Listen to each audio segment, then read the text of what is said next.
Hey there my friends, my name is Calvin Augusta and I want to thank you for checking out this video. I want to also thank you for listening and for watching this chapter of the day from the scriptures. Now I pray that this message is going to be a blessing to you, to your family as well, and that you feel encouraged.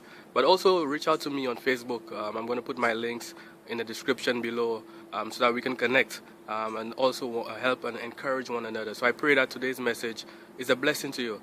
And I look forward to connecting with you even more, and may God continue to bless you. Bye for now.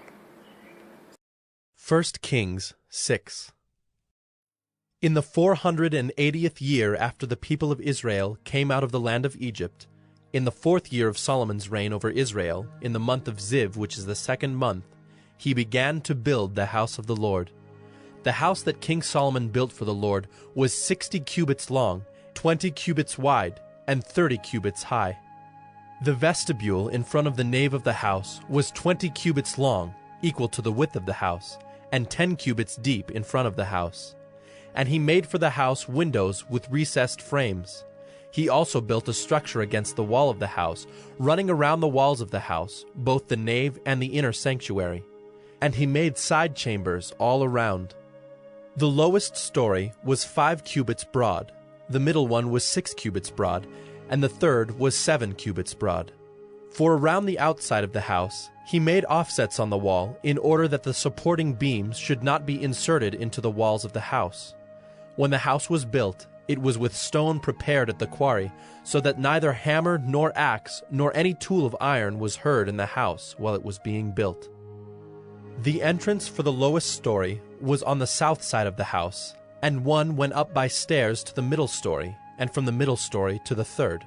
So he built the house and finished it, and he made the ceiling of the house of beams and planks of cedar. He built the structure against the whole house 5 cubits high, and it was joined to the house with timbers of cedar. Now the word of the Lord came to Solomon. Concerning this house that you are building, if you will walk in my statutes and obey my rules, and keep all my commandments and walk in them, then I will establish my word with you, which I spoke to David your father, and I will dwell among the children of Israel, and will not forsake my people Israel. So Solomon built the house and finished it. He lined the walls of the house on the inside with boards of cedar.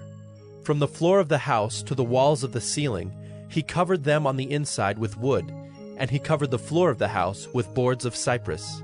He built 20 cubits of the rear of the house with boards of cedar from the floor to the walls, and he built this within as an inner sanctuary, as the most holy place.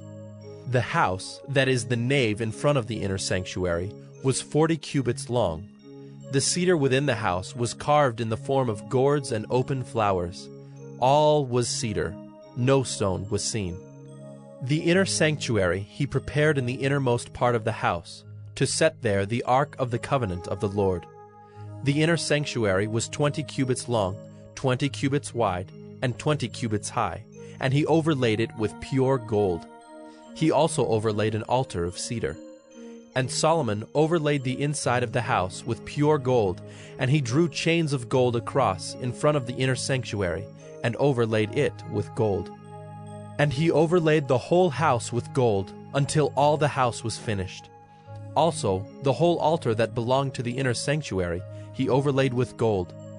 In the inner sanctuary he made 2 cherubim of olive wood, each 10 cubits high. 5 cubits was the length of one wing of the cherub, and 5 cubits the length of the other wing of the cherub. It was 10 cubits from the tip of one wing to the tip of the other. The other cherub also measured 10 cubits. Both cherubim had the same measure and the same form. The height of one cherub was 10 cubits, and so was that of the other cherub. He put the cherubim in the innermost part of the house, and the wings of the cherubim were spread out so that a wing of one touched the one wall, and a wing of the other cherub touched the other wall. Their other wings touched each other in the middle of the house. And he overlaid the cherubim with gold. Around all the walls of the house he carved engraved figures of cherubim, and palm trees and open flowers in the inner and outer rooms. The floor of the house he overlaid with gold in the inner and outer rooms. For the entrance to the inner sanctuary he made doors of olive wood. The lintel and the doorposts were 5-sided. He covered the 2 doors of olive wood with carvings of cherubim, palm trees, and open flowers. He overlaid them with gold, and spread gold on the cherubim and on the palm trees. So also he made for the entrance to the nave doorposts of olive wood in the form of a square, and 2 doors of cypress wood. The 2 leaves of the one door were folding, and the 2 leaves of the other door were folding. On them he carved cherubim and palm trees and open flowers, and he overlaid them with gold evenly applied on the carved work. He built the inner court with 3 courses of cut stone and 1 course of cedar beams. In the 4th year the foundation of the house of the Lord was laid, in the month of Ziv. And in the 11th year, in the month of Bul, which is the 8th month, the house was finished in all its parts and according to all its specifications. He was 7 years in building it.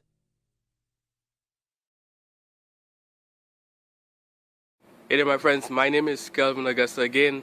Thank you for checking out this episode of 1 Minute Bible Study. Here, the goal is to really share some word of encouragement, share the scriptures, share something from the Bible to inspire us to live godly lives, to get closer to Christ, to connect with God. So again, if you have any questions, issues, quarrels, comments, recommendations, or you just want to reach out, I'm going to put my links to Facebook, my personal profile. I will look forward to connecting with you, to help and encourage one another and to share in any way that we can be a blessing to one another. So again, feel free to connect with me below.